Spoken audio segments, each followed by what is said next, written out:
I knew a fellow who just loved Ballard rifles. I met him in connection with the falling blocks that I was kind of very interested in. And it was around the time that I was working on that falling block double. Anyway, he convinced me that the Ballard was just the best of all time. And I'm sure it was for him. And they are a remarkable rifle in the meantime, and action. In the meantime, I sold all of them except for this one. And you can see why somebody would really like this rifle. This is a RIMFIRE. It's 44 RIMFIRE. On the left side of the receiver, it says Merwin and Bray, Agents, New York. And on the right side of the receiver, it says Ballard Patent, November 5th, 1861. I didn't measure the barrel, but it's a respectable, probably 24 inches, octagon. He told me these actions were cast, and that looks about right. The action strength, I mean, it's not the strongest action, but that's how they work. I mean, essentially, that's kind of a tipping block as opposed to a falling block. But it has one really nice feature, and that is that the actions at an angle may not be that evident to you, but the block, as it rises, pushes the cartridge into the chamber, which can be an important feature. Not so much these days, you know, where ammunition is essentially perfect, but back then. And with these rounds that I have, 44 rimfire, I can see that, gee, you know, I tried hard to get rounds that would work so that when I film, you would see the rifle shooting. And so far, you know, I shot a lot of rounds and I turned them with a rimfire. The priming compound could have moved in the rim or it could have fallen out, which is why centerfire is better. But of course, the priming compound would still be in the case, but it would be with the main charge. So I don't know, I just thought, well, I've got this last batch and there's no maker's name on the head stamp. This one has D, which I assume is Dominion in Canada. This one is H. They're all different. Another D. Some are long and some are short. And anyway, I just thought I would show you this beautiful rifle, which some people, you know, you could change them. You could turn it into a centerfire easily. Maybe I'll set these rounds down. I'll show you just quickly. So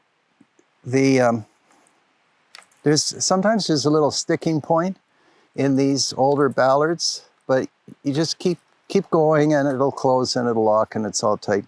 Anyway, you'll see that the hammer has the firing pin as part of the hammer, which is it was very common. I'm not sure it's used today. These days, they like having the hammer, you know, hit a retracting firing pin with a spring on it and so forth. But the Ballard actually handled everything in an intelligent way. So you can see that the first motion is that the hammer is pulled back. So what could happen theoretically if the hammer stays forward and you lower the block, then if the hammer is pressing against the firing pin and the firing pin is stuck in the primer, then you would shear off your firing pin, which happens, and not just in old rifles. There are some actually, you would be surprised, new ones. Don't want to say anything, but anyway, and then for getting the rounds out, so, I mean, it has to be the smoothest tipping block or falling block. And then this, you're probably wondering, you probably figured it out already. That's the perfect way to get a cartridge out. I've seen all these systems where, yes, it's nice if it's attached to the rest of the mechanism, but I don't mind on a single shot That is very clear, very simple. And they were stocked nicely. Gee, I don't know why they stopped making them. I send lots of emails, you know, to Italy and other people. And maybe there is somebody who's making them. But it would be very nice if somebody started building these again in almost any caliber. Is there a strength limitation? Yeah, certainly it's not the strongest action, as I said. Anyway, instead of rambling on, I'll try, and I don't know. I don't have high hopes. Because something, you know, yesterday we shot 577 Snider ammo from 1890.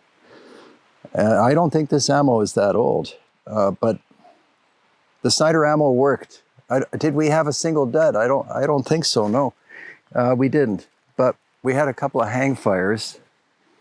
Now my ammo's gonna fall to the forest floor here. Anyway, I'll throw on my ears then. So probably nothing's going to happen, but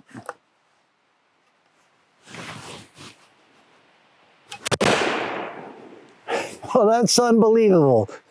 That's the first round.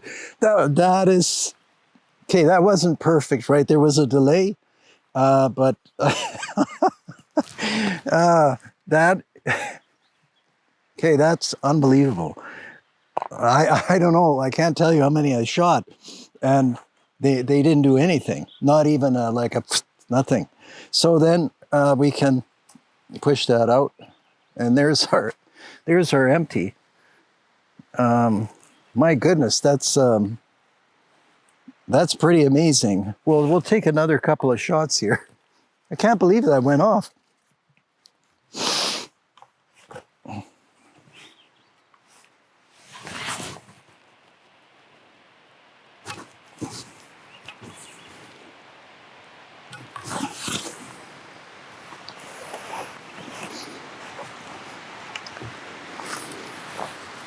Okay, so what I could do, but I'm not going to do it, is I could rotate this around in the chamber, and another time I'll do that. But I learned from all those ones that didn't fire that if it doesn't fire in one place with this big of a base, you know, if it was a 22, even a 22 from 1901, it's a smaller base, but this is another logic we could get into another time. So let's try another one. And so when you close the action, of course, entirely safe because it's not cocked.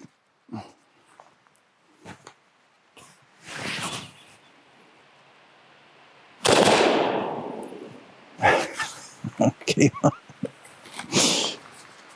So I know what happened. I fired all the dud rounds so that when we started filming, only the good ones would be left, or some of the good ones. So that's pretty incredible. And my wiser friends would say, stop shooting immediately because it's not going to get any better. That was like a shorter round. And I don't know, did you see that? That this rifle has a little bit of sauce. So I think that this, I'm going to go into this and see if there's some way that I can get this working again as a rimfire. I mean, there must be. I've seen guys, you know, offset primers and things like that. And maybe I'll try, but against my better judgment, I'll try one more round and see what happens.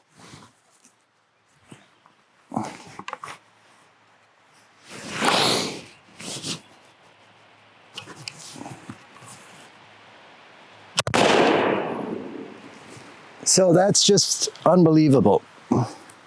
Okay, now we have to stop because nothing's going to get better. That is something else. I'm shooting at this boulder, which you can't see, and actually, that's significant power. And these are just great big lead bullets. I don't know how many grains. You know, when you buy these, you're often buying from, you know, collectors, and it's just a jumble. They weren't clean like this. I had to get some help and get them cleaned off by my son, actually. Anyway, what can I say? It's unbelievable good luck for you and for me. it fired.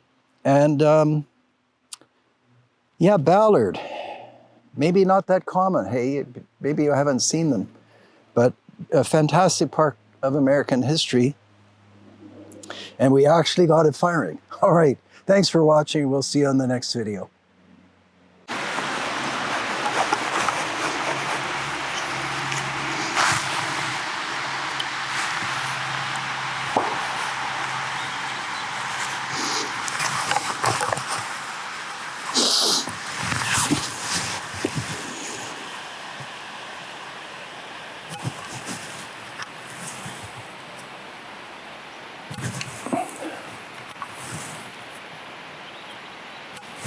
No. See, the luck is gone. Done.